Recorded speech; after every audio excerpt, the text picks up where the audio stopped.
Breaking news Hyderabad లోని pubs నిబంధనలు గాలి కొదిలేస్తున్నాయి. విమర్శల పాలవుతున్నాయి. మియాపూర్లోని ఓ పబ్ కూడా నిబంధనల పట్ల నిర్లక్ష్యంగా వ్యవహరించింది. మదీనాగూడలోని క్లబ్ 360 పబ్లలో ఓ చిన్నారికి ఎంట్రీ ఇచ్చింది.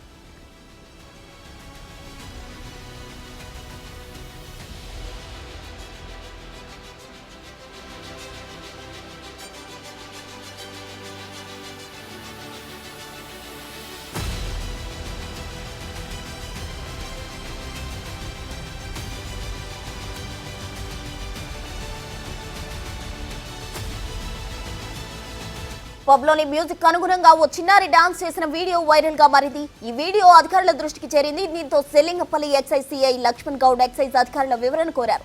పబ్ యాజమాన్యానికి పిలిపించి మందలిస్తామని అధికారులు తెలిపారు.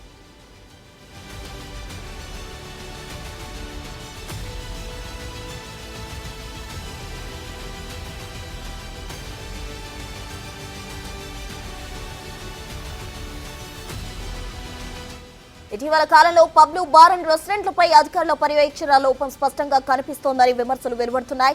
గడిచిన 10 రోజుల్లో నార్కోటిక్స్ శంషాబాద్ టాస్క్ ఫోర్స్ పోలీసులు 6 గంజాయి విక్రయ ముఠాలను అరెస్ట్ చేశారు. దీంతో సెల్లింగంపల్లి ఎక్సైజ్ అధికారులు తమకేమీ పట్టినట్టు వ్యవహరిస్తున్నారంటూ విమర్శలు వెలువడుతున్నాయి.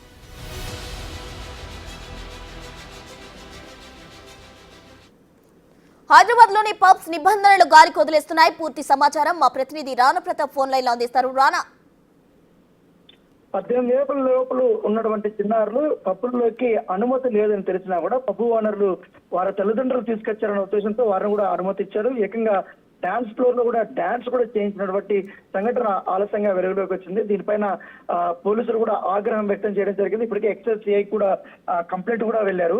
ఎందుకంటే ఇటు చిన్న పిల్లల్ని కానీ మైనర్ పిల్లల్ని కానీ దానితో పాటు నిషేధిత పదార్థాలు ఏవైతే ఉన్నాయో డ్రగ్స్ కానీ గంజాయి కానీ ఇలాంటివి ఏవి కూడా పప్పుల్లోకి అనుమతి ఇచ్చారు. అక్కడ సేవించడానికి కూడా అనుమతి ఉండదు. కేవలం ఒక డాన్స్ ఫ్లోర్ ఉంటుంది. అక్కడ ఓన్లీ ఆల్కహాల్ మాత్రం పరిమితి మించకుండా పర్మిషన్ తీసుకున్నటువంటి ఆల్కహాల్ మాత్రమే అక్కడ సేవించాల్సిన అవసరం ఉంటుంది. కాకపోతే అక్కడికి ఎవరు వచ్చినా కంపల్సరీ నియమ నిబంధనలు అనేది పాటించాల్సిన అవసరం ఉంటుంది. కాకపోతే ఈ మధున కూడా 360 పబ్బులో మాత్రం ఈ రకమైన చిన్నపిల్లలతో తీసుకొని అక్కడ డాన్స్ వేయించడం అనేది కూడా చాలా తీవ్రంగా ఆగ్రహం వ్యక్తం చేస్తూ ఉంటే నేపథ్యం అయితే కనపడుతుంది. ఇప్పటికే గత చూసాం మనము ఈ మధ్య కాలంలో శేర్లింగంపల్లి కానీ నియోజకవర్గంలో ఎక్కువగా ఇటు నార్కోటిక్ డిపార్ట్మెంట్ కానీ వీళ్ళందరూ కూడా అనేక రకాలుగా దాడులు చేస్తున్నారు. పబ్ బార్ అండ్ రెస్టారెంట్స్ లో కూడా ఈ యొక్క దాడులు నిర్వహిస్తున్నారు. అయినా కూడా చిన్నపిల్లల్ని వాళ్ళ అలో చేయడం అనేది పోలీసులు చాలా తీవ్రంగానే పరిగణిస్తున్నారు. ఎందుకంటే ఆల్రెడీ ఇతరులు కూడా చాలా మంది ఆ పబ్లోకి వచ్చింటారు కాబట్టి వాళ్ళందరూ కూడా మద్యం సేవిస్తుంటారు, వాళ్ళు కూడా నృత్యాలు చేస్తుంటారు. అలాంటి ప్లేసులకి ఇలాంటి చిన్నపిల్లల్ని తీసుకెళ్లడం ఏంటనేది కూడా ఇటు తల్లిదండ్రులని అలాగే అలో చేసినటువంటి పబ్బు ఓనర్ను కూడా పిలిపించి మేము మందలిస్తామనేది కూడా పోలీసు అధికారులు చెప్తున్నారు. Right Rana, thank you.